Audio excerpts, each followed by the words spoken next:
Hi friends, welcome back to my new blog. So finally mask मो मामू घर पहुंच चली। चलतु आपण मानक भी देखदेवी मो मामू घर केमतिका बोली बोलिका भीतर को एंटी मारची। देखि पाथबे ये कि मो भौणी जे कि मोबाइल भीतर बहुत पसिकी रहउची, एनी टाइम सदा बेले फोन टा खेचुची। एबे मो रूम भीतर को एंट्री मारली। देखि पाथबे एटे से मो बड़ अजा, ये मो बड़ आई, ये मो मौसी, ये मो मां, ये मो माई, ये मो मामू। मो मामू घर को आसिक केमते एंजॉय करछु।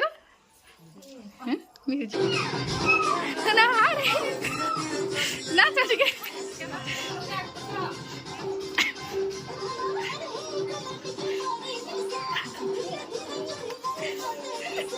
ना चल अरे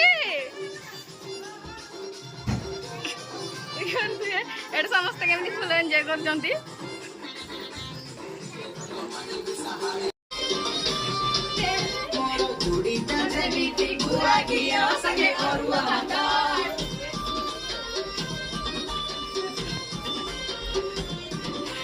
तमरी भैया सुंदरी रमणी